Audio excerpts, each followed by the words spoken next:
You are listening to the Delay and Pray podcast, episode number 175.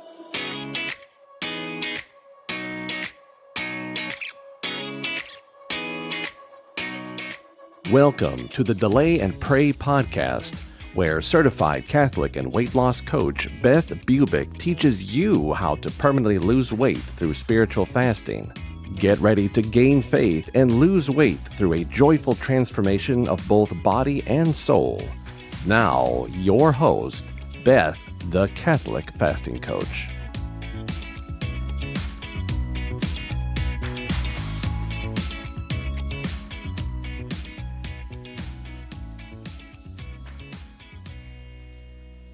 Hey, welcome back, everybody. Today, I have a guest on the program who you're going to love to listen to. Her name is Julie Balmer, and she is a wonderful client who has experienced great success in the Delay and Pray group coaching experience. And we are going to be discussing her background and her journey through spiritual fasting. She's going to be able to give you some great insight into the process of leaning on Jesus with all the struggles in your life. I'm talking about physical goals, spiritual goals, you name it. A bit about Julie. She did struggle with weight for over 40 years, that sounds like most of us, after having her third child and had largely lost hope due to a strong family pattern of obesity. After discovering the Delay and Pray podcast last year, she began practicing Delay and Pray on her own in July, last summer, and finally joined the program in the fall when we had our last cohort in October of 2025. Around that same time, after an 8-year spiritual journey, she converted to Catholicism. Yes, she's a baby Catholic entering the Delay and Pray group coaching experience. That's amazing. That's still amazing to me. And she loved it. So she did this, deepening her commitment to align her physical life with her faith, and she's going to tell us all about it. She regularly fasts and prays for her 3 daughters, her 2 son-in-laws, and her 12 grandchildren, and many friends and others in need. She feels her purpose in life is now to pray and fast for others, drawing inspiration from the teachings of Jesus that, guess what, everyone? Some struggles are only overcome by prayer and fasting, as we all know. And oh, do we need this more than ever? Now, she has lost 40 pounds and has experienced major improvements in physical health, such as elimination of joint pain and increased energy, which I have experienced as well. I can't wait to talk to her about that. And of course, freedom from fear of deprivation, which is real. And she has the ability to live without sugar and flour now, which is a real grace from God. So we're going to talk about that too. So anyway, I can't wait just for you to hear her story. So without further delay, please welcome Julie Balmer. Hi, Julie. Hi, Beth. So nice to be asked to do this and good to see you and be here today. Oh, it's wonderful to see you as always. And I just can't wait to talk to you about your story. So why don't we start with that? Tell us a little bit about yourself, where you live, and just this process of becoming Catholic and then entering the Delay and Pray group coaching experience. So go ahead and start there. Well, briefly, I was born and raised in Southern California, and I was the youngest of 3 children, born to a nominally Christian family. But I was taken to Sunday school when I was a little girl, and my faith began when I was 3 and bloomed and has never left me. I've been a hungry Christian for my whole life. I married a Duluthian. I'm from Minnesota now in 1981. So I moved from sunny California to very cold and snowy Minnesota. And I have been here ever since. And my husband was a devout Christian, and that was the basis of our marriage. He died of Parkinson's disease and Lewy body dementia 11 years ago. And my weight struggle began after, as you said, my 3rd child. And I was addicted to sugar and probably white flour also. But it was alarming. I gained almost 100 pounds over the course of several years. And I struggled because I began to look back at my family genetics. My parents were overweight. My brothers were morbidly overweight. And then lots of cousins, aunts and uncles, cousins I had never even met, were very, very, very large people. So over the years, as I tried to lose weight, I would do what all of your other clients did before they came to you. I tried Weight Watchers. I tried, the fat metabolism diet. I tried crazy things like the cabbage soup diet and things like that, calorie counting. And like most people experience, I could lose maybe 20 pounds, but I could never keep it off. And even in my 50s, I just felt hopeless in that area. Somehow, by God's grace, I had joy and contentment in the other areas of my life, but I think I kind of compartmentalized this struggle because when I saw the genetics, I thought, all of my DNA is stacked against me. And I'd be willing to bet you have a lot of listeners who have that kind of background who feel the same way. Lots. Mm-hmm. Mm-hmm. And so, I would pray and just never have success. So I tabled it and I just learned to live as a quite overweight person. Now I'm tall also, like you, 5'11" before I started losing inches as an older woman. I'm 68 now. You look amazing for 68. Amazing. Oh my gosh, you're beautiful. Oh gosh. Oh, thank you. Yes. Thank you. I have hope. Oh, come on. Anyway, so I began to suffer physically. My joints would hurt. I had a knee replacement. I had no energy. I didn't go out and take walks very often because I just had learned to live with that sluggish, dull feeling of being quite overweight. Isn't it sad that everyone out there, if this is you, you feel like, well, I'm resigned to this. You are not resigned to that, are you? That's exactly how I felt. Yeah, absolutely not. Okay, so go on. Go on. So, as you said, last summer, I became a Catholic after, this is kind of a joke, trying not to for 8 years. And who led you there? Who led you into being Catholic? Was it a daughter? After my husband died, I began to yearn for something that I didn't quite know would take me where I ended up. But the two words that I would use to describe it is I began to yearn for something ancient and true. And the church I was in was a good church for the time that I was in. I'm grateful for every place the Lord led me. But when I thought of those two words, I thought of, well, that would be Catholicism. That would be some Lutheranism. But because of my very conservative political stances, I had to eliminate a lot of Lutheran churches. So I ended up going to a very conservative Lutheran church where I was introduced to liturgy.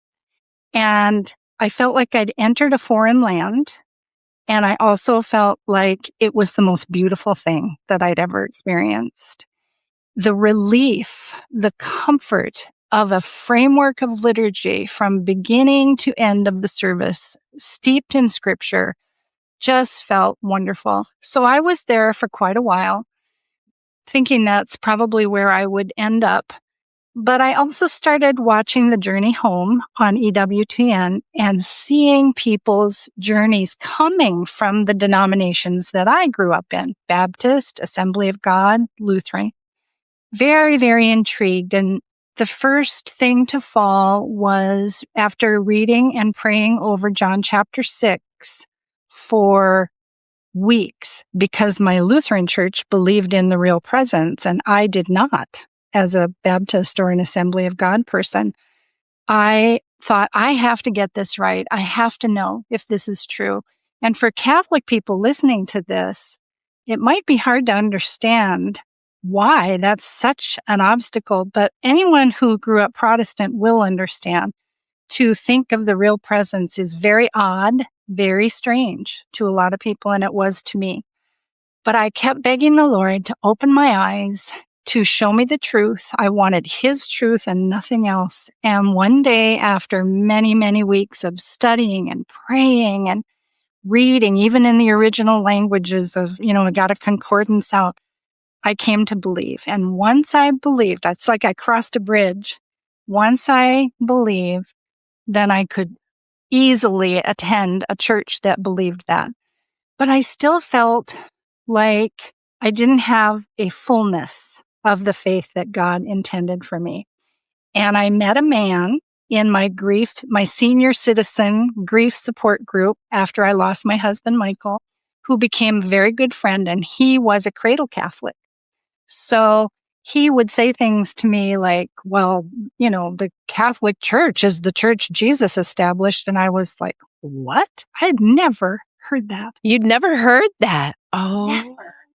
And so I started going to Mass with him on occasion, and it felt very similar to my Lutheran church that I'd been attending. And I kept wanting to go, and I would go to Mass and I would sit and cry. And when we would go into Mass, my friend would grab a handful of Kleenex at the back of the church because he knew that I was going to sit and cry the whole time. And why were you crying? I didn't know. I just thought, wow, this is beautiful. God is here. I know he's doing something in my heart, but I don't know what. And then I would also say, but God, you can't want me to be Catholic. There were still so many obstacles in the Catholic tenets. Well, you were programmed as a Baptist or a non-denominational Christian that Catholicism is not good. You're probably taught that subliminally, if not outright, because there's a lot of people in your boat. And that's very hard to overcome. I mean, we as baby, I'm cradle Catholic. I thank God every day for my faith and my parents and my grandparents.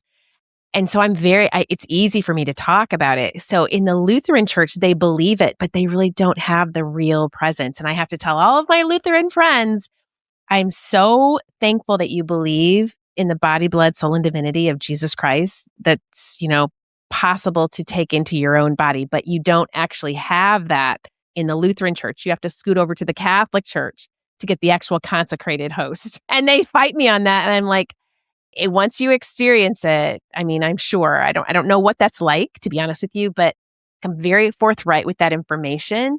So that's probably what was happening to you. Do you not think? Yes, I agree with you. I agree.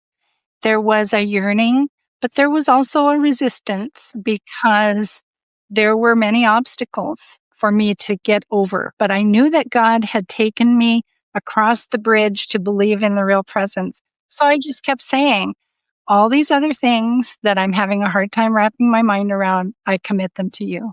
And you are able to work in my life and go deeply into those firmly entrenched places and change my mind. And I'm trusting that almost all of those have come down. There's still a couple that I think, I don't fully feel that yet, but I'm not worried about it. And I met with the priest of my parish and explained those things to him. And he could tell how converted I was already and how fully open I was. So he said, you don't even have to do RCIA again. Because I did do RCIA. And I was the only person in the group who didn't enter the church because I wanted to enter honestly and, fully affirm. So, what's so funny, Julie, is that, sorry to cut you off. I didn't mean to be rude, but one of the things I always tell people coming into the church, because I've been a sponsor and I've worked with OCIAs, what they call it now, and given presentations and things like that. But, part of being Catholic is really just embracing the mystery and not understanding. And it's so hard, but it's like every time I go to Mass, like I went this morning, it's just like walking into this mystical place. We are the mystical body of Christ and just believing like a 2-year-old. Like just literally like, I don't understand it, but just it's like walking into the ocean and letting the waves rush over you, even though I can't explain how the waves work. Like I don't know how the ocean works, and how can a hotel just be on the shore and not get swallowed up day after day. Like, I mean, it's just such a mystery, but so beautiful. And I love to be there. Catholic Church is the same. It's like, you just let everything just wash over me. And I know there's problems in the Catholic Church. I know there's problems in our world, but I also have faith that the Lord is just going to take care of every single one. But I know he's real in that Eucharist. I know he's real in the sacraments. And so I just go with this beautiful belief that he will take care of it all. He's going to take care of me and my family. Do you kind of believe that? I absolutely do. And it's so interesting that you mentioned the ocean, because as I've tried to explain to family and friends. I knew that as soon as I converted, I would go to the top of people's prayer lists in several circles. I thought, it's a pride thing. I thought, okay, well, I'll go to the top of everyone's prayer list. Thankfully, my 3 daughters were so gracious and happy and congratulated me.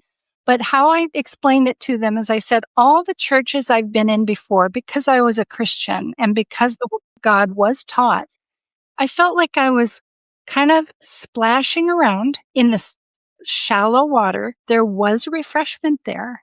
I was getting wet. But it was only when I came into the Catholic Church that I feel like I jumped off the high dive and went way down into like you said, the mystery and the richness and so much to be discovered. Yes. Oh, I love that. Yeah. Yeah. Oh, so thank you for taking us through that part of your journey. And so then you land into the Delay and Pray, actually group coaching program after listening to the podcast and things. And what was the biggest impact, do you think? Was it the thought model? Like, I know we're a very Catholic community, and I know politically we're very conservative. So anything that is in the Catechism of the Catholic Church that is stated in the Catechism is how we operate. So, I can't adhere to all of it. I wish I could, but I believe in all of it.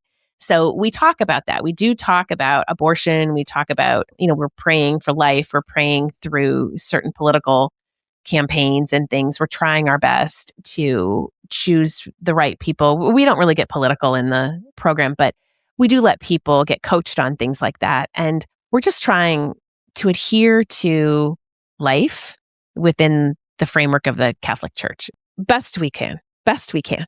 Absolutely. That is one of the reasons I felt comfortable also coming into the Catholic Church, because I used to be involved in pro-life ministries many years ago, and I felt like they were one of the few denominations that hadn't caved in the area of pro-life and traditional family and all of that. Like other denominations have kind of just caved to that. So it feels safe to me. Oh, good, good. So you came in with the conservative type of bent that we have here. And tell me a little bit about what you thought about the thought model, because I know that is very impactful for most clients. Well, for all clients. Right. The thought model was very intriguing to me, very intriguing. And I think the biggest impact was watching, and I'm still going through all of the previous coaching call replays. I've listened to almost all of them. And it is like miraculous to watch you coach what I would call women like me with dark thinking, bring any problem to you, whether it has to do with their inability to get on top of their weight struggles or family issues or child estrangement issues and all of these things that we talk about.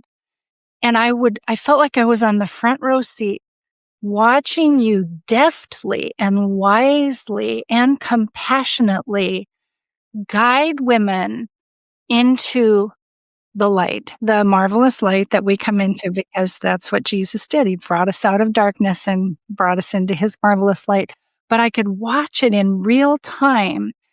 And so I'm still not perfect at writing down every day the thought model. I fill out every other part of my protocol every single day. Sometimes I wake up and I think, I can't really think of a huge problem right now to correct my thinking on something. I know that sounds odd. It's not that there aren't huge concerns, in my family's life, my grandchildren's choices and things like that. But I do feel like my own neural pathways are, like you say, denaturing the old and strengthening the new. And that is one of the gold things that you have given me in this program.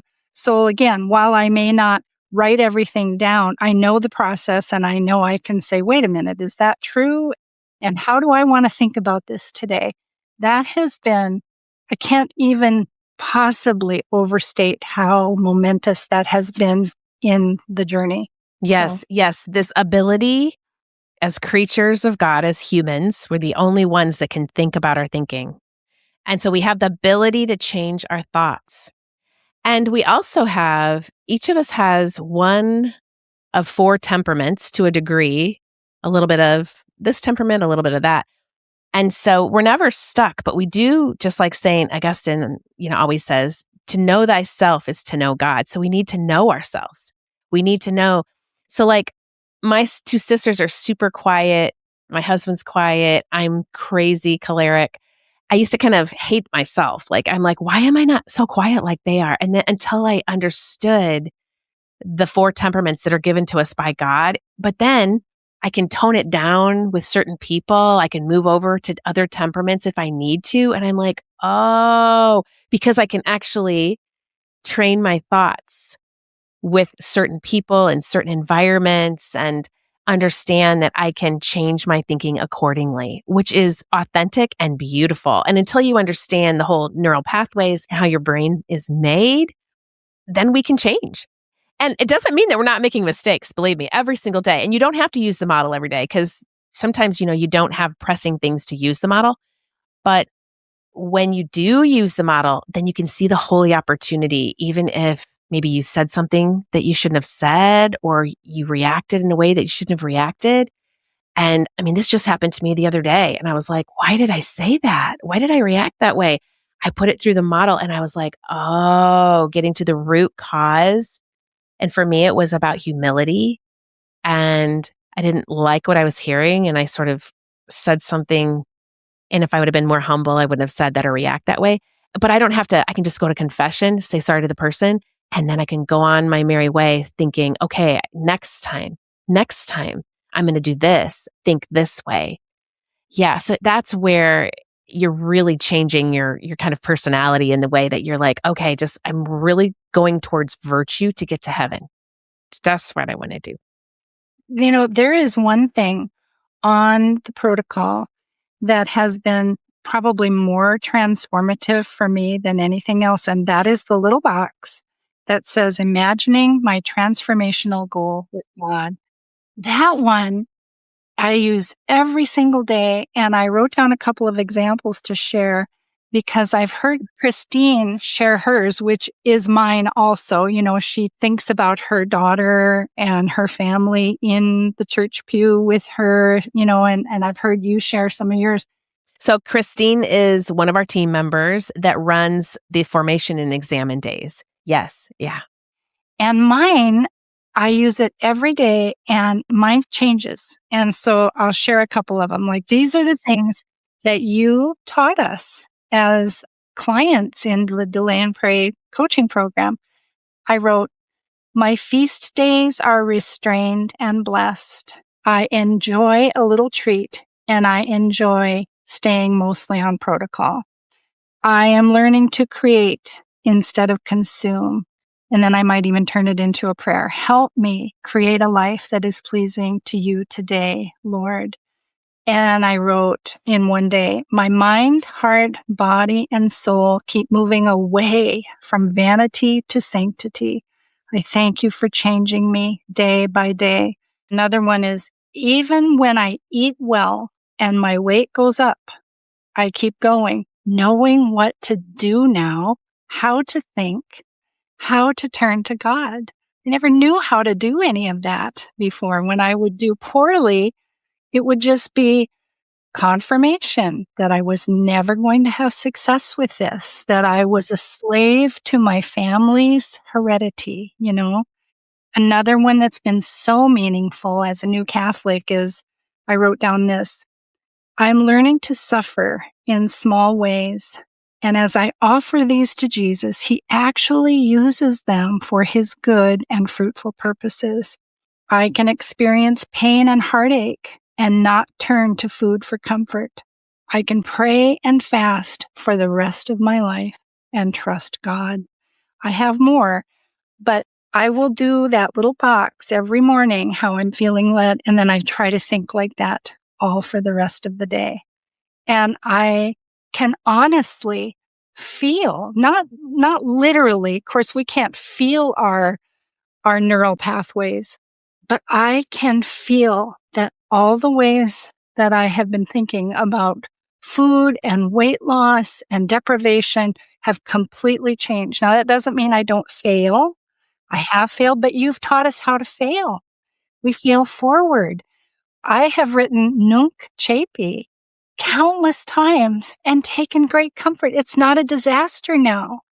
It's the great experiment. And in fact, we have to fail. We have to fail. I'm so sorry, everybody. Sorry, but you gotta fail. And if you don't know how to fail, you cannot go forward. That is what Jesus has taught us. You must fall. He fell 3 times with the cross, and you're gonna fall, and then you get back up. Nunc Chapi, gentle repentance. Okay, what can I learn from that? And you go on, just like you would teach your children. Get up again, daughter. Get up again, daughter. That's okay. You failed. That's all right. We're going to try again. What shall we do differently? Don't do the same thing. What can you do differently now? Yeah. Oh, I love that. Thank you for the imagination box, because Father Ripperger, my favorite exorcist that I always talk about, he always says that the Lord gave us an amazing imagination for us to use for good. A lot of times we just unthinkingly, we don't mean to, but we use our imagination to drop into fear. We're imagining things that are never going to come true, and we just drop into some kind of a fear ditch because we're like, oh no, what if? Instead, imagine yourself, doing great things, and imagine yourself holding the hand of Jesus Christ and walking through the valley. Imagine your husband in the pew. Imagine your grandchildren deeply Catholic. Imagine one of them a nun, one of them a priest, no matter what. I always say, 2026 for me this is my year of miracles. I wake up every morning and I'm like, this is my year for miracles. And people will say, well, what's going to happen? I'm like, well, I don't know, but it's going to be big. I'm not sure what he's got for me, but it's huge. I don't even know. And then that day, something really big will come along.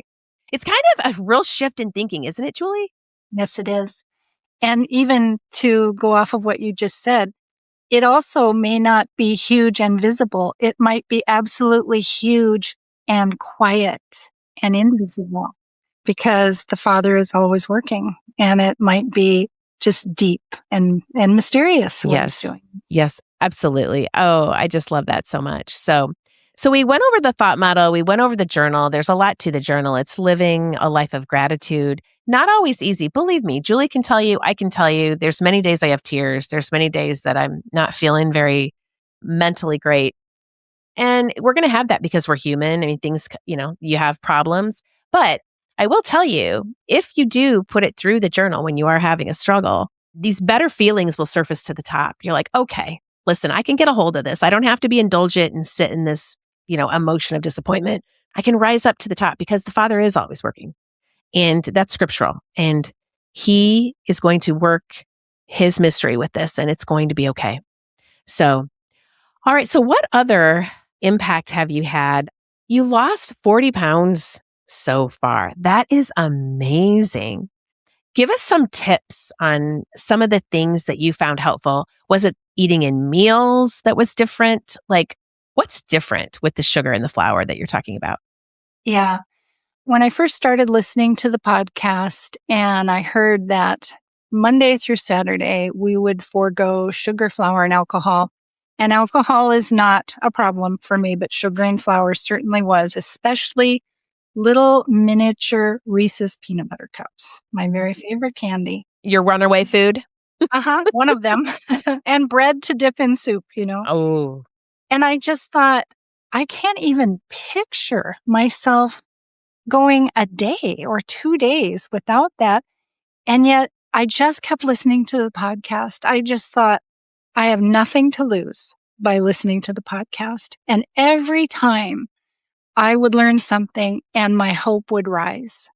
And I listened and listened and listened. And probably it took me about 6 weeks. And then I thought, well, I can start this on my own until the next cohort begins in the fall.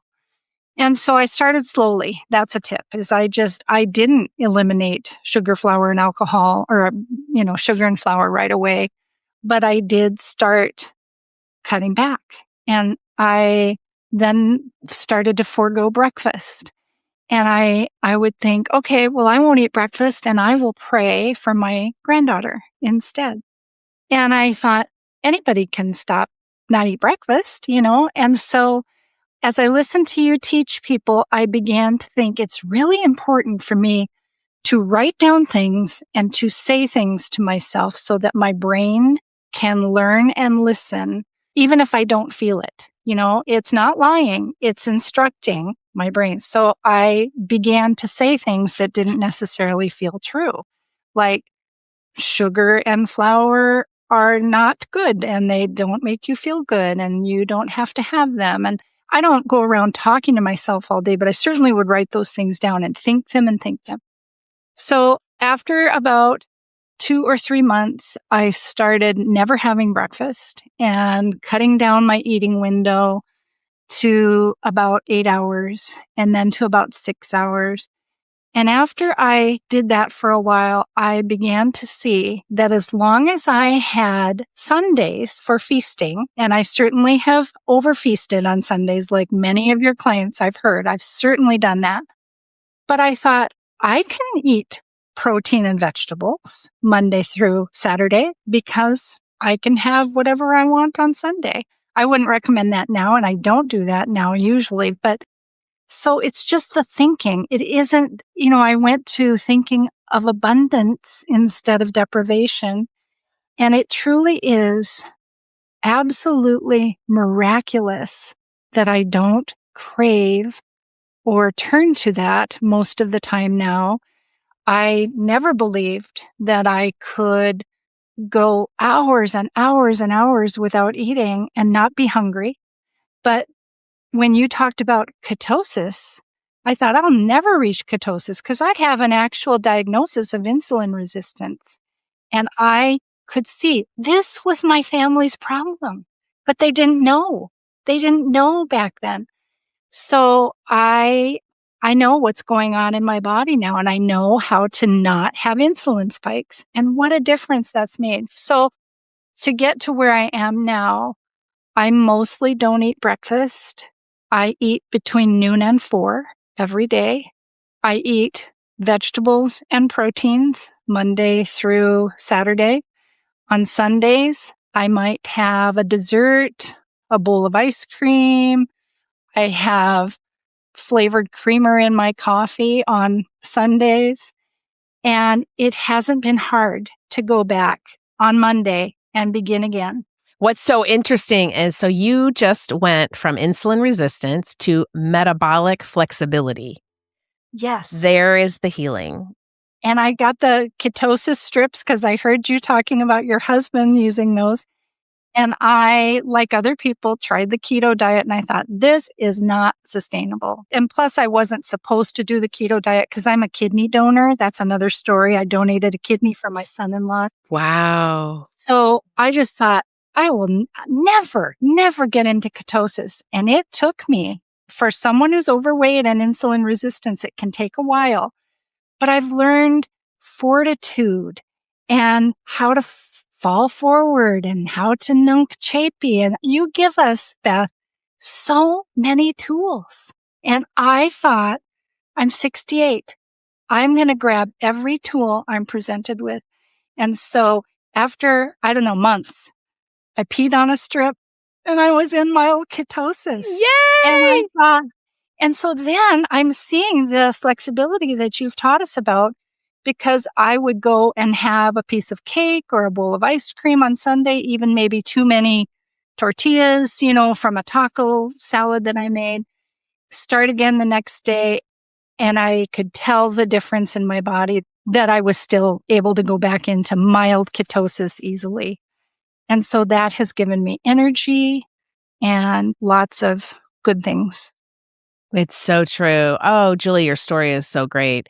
So it's interesting that fasting is an ancient and true art. You were looking for ancient and true. And so this fasting that we're doing, it's ancient. It's from the times even before Jesus. The Jewish people, they would fast on Tuesdays and Thursdays. So when the new covenant came in and Jesus Christ is the new Jerusalem, the mystical body of Christ, the Christians are the new Israel.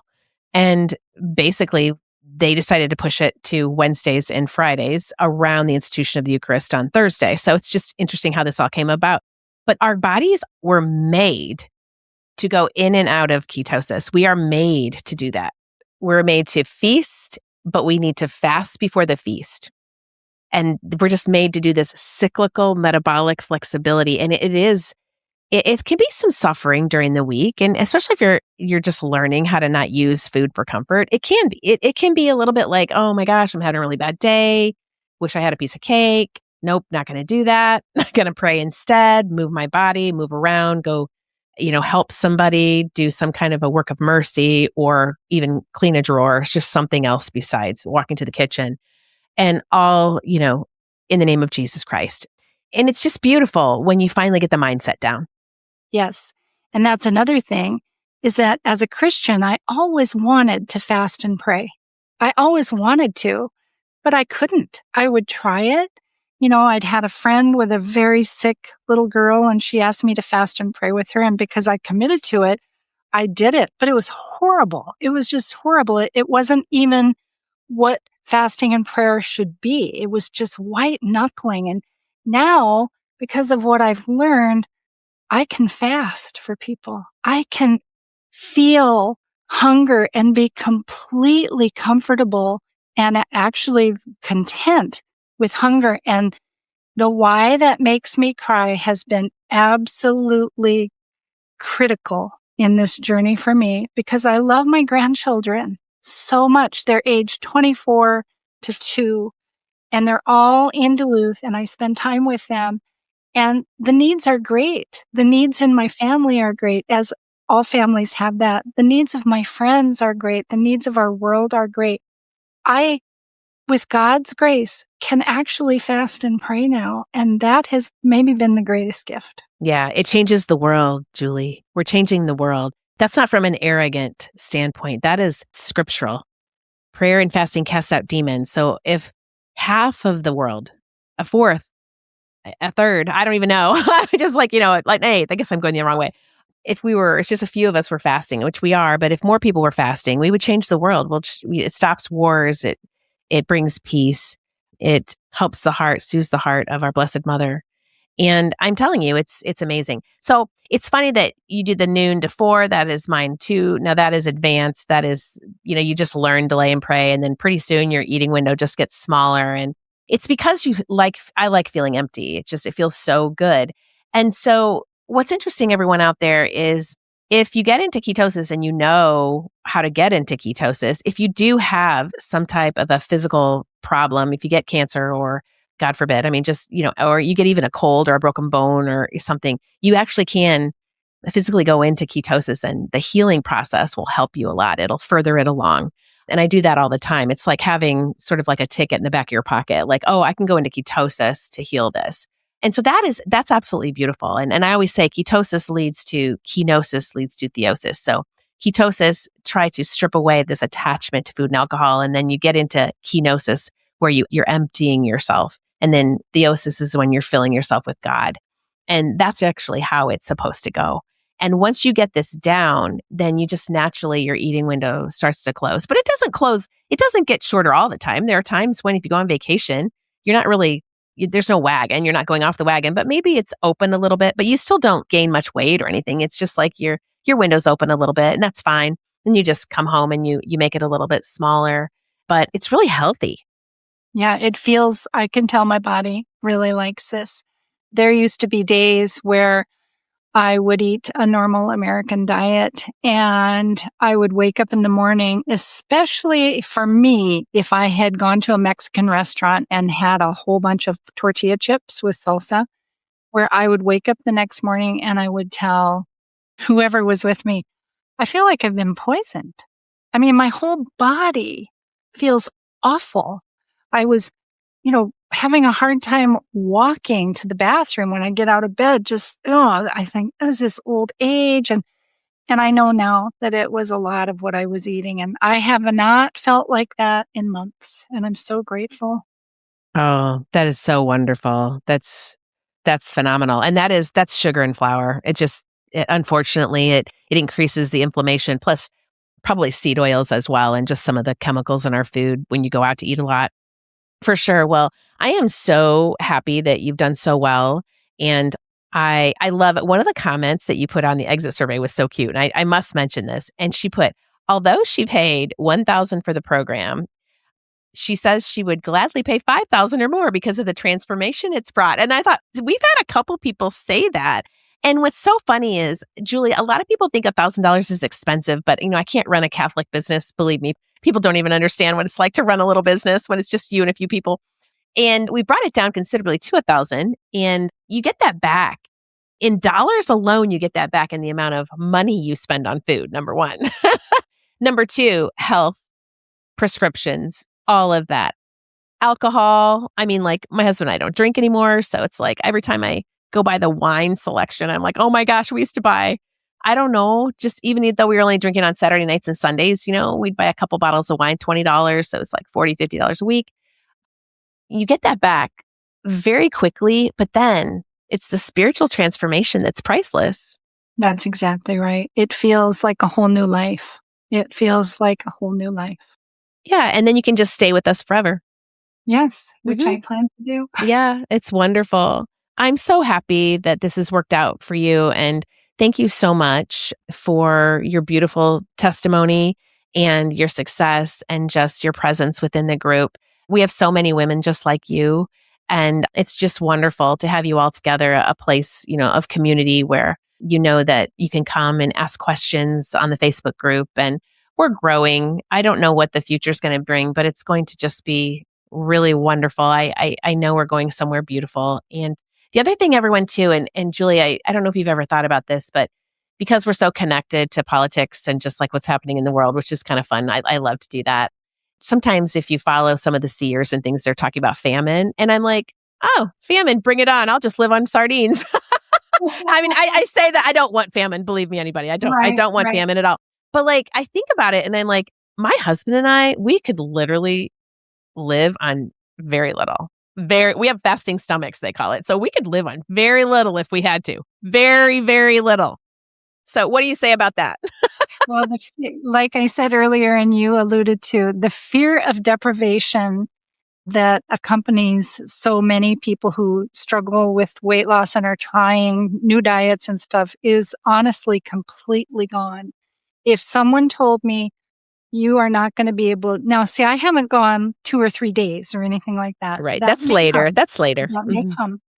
But if someone told me, you're not going to be able to eat for 2 days, there would be no panic. I would think, I could do that. So just the whole new way of thinking and the way my body has responded and is rarely hungry, I also know that God would take care of us if that happened. Yes, so true. And tip for you, the way that you get into water fasting, the way that I've gotten into it, because it took me about 3 years to actually get into it. It was when I got into Dr. Boz's sardine challenge. I paid to get into her program and learned so much in there. So I started with Wednesdays and Fridays of Lent, just doing the sardines when I could. And what the sardines do for you is they have all the vitamins, everything in there that you need to drop into ketosis, and you can eat as many as you want. Now, I can only eat like 1 or 2 cans. Some people eat 6. I just can only eat 1 or 2. And what happens is it changes your palate because it's not supposed to taste great. And so it's a super big offering during Lent. So that's really huge. If anyone out there can do it, and then you're literally, there's no carbs and it's complete fat and protein. And so it literally drops you into ketosis pretty quickly. And so you're not hungry. So I did that. And then during the Triduum, so I'm doing the same thing this year. So during the Triduum, I was able to water fast and do the 3 days. And it felt so good. I had not a problem, not even until the end. But I had to start. Well, Dr. Boz, Annette Bosworth, she's on YouTube. She's fabulous. So she taught us how to do the sardines first to drop into just to that feeling of eating something that really didn't satisfy you. Like not the taste, but also like, wow, that's okay. All right. That's okay. And you'll never love them. But like, if I had to live on those, man, if something was going to happen tomorrow and I needed food to live, I'd go to Costco and I would just buy oodles of it. Just oodles of it. And then I know that we could live, and maybe like almond butter I know that we could just live on this and water. It's interesting. It's just like, just kind of thinking, it's just an interesting thing. But so anyway, so that's a tip if ever you feel like, dipping your toes into that, or anyone out there. It's a very interesting thing. Or if you have, a problem and you need to drop into ketosis, a physical problem. That's what she does. Dr. Boz works with people who, have brain tumors and breast cancer and things like that. And so we were able to drop in pretty quickly. And then, of course, making sure we're eating like chia seeds that has magnesium, and making sure that we're taking in supplements, magnesium supplements, a lot of vitamin D, fish oil, things like that, so that you do have those kind of supplements. But it's a whole different way of living that you could just have that kind of in your back pocket in case you need to go there. I think it's kind of fun to think about, like, okay, I have this in my back pocket. I know how to go there if ever I do, but I can still go to the drive-thru at Steak and Shake every once in a while if I want. I still do that every once in a while when it's time, when I'm feasting. It's okay. Yeah. Yeah, that's living. All right, Julie. Well, thank you so much for being with us. I just appreciate you coming on to the program, and you're fabulous. And I pray that you continue this journey forever and just keep blessing us with your presence in the group. You are so amazing. And success is contagious. And the world needs lots of women just like you fasting for their families. The prayers of a woman are unbelievable, as Father Ripperger says. And so prayer and fasting are even more efficacious. And you have very lucky grandchildren and very lucky children. And by the way, congratulations for being Catholic. To be Catholic is to have the most amazing gift in the world, and that is Jesus Christ, the true faith. And so it's up to us to spread that around. And we don't do a great job of that sometimes. So I congratulate you. So God bless. And may your Lent be as transformative as ever. And I will see you next week when we coach. God bless. Take care. If you are interested in learning more about spiritual fasting and permanent weight loss, then come join my course, Delay and Pray, a guided course for weight loss through spiritual fasting. You won't go through it alone either. I will be there to coach you every step of the way. This is a group coaching program where you are part of an amazing community of like-minded Catholics who have the same goal as you, to bring about miracles while losing that weight permanently through spiritual fasting. Your purchase includes an online course detailing what spiritual fasting is, how to do it, and all the tools you need to get you the results you're longing for. Head over to my website right now at thecatholicfastingcoach.com and get the details on how to join. And don't forget to follow me on Instagram, Facebook, Pinterest, and LinkedIn to always get the latest daily information to help you keep fasting, my friends. Can't wait to see you in there. May God bless you and keep you always.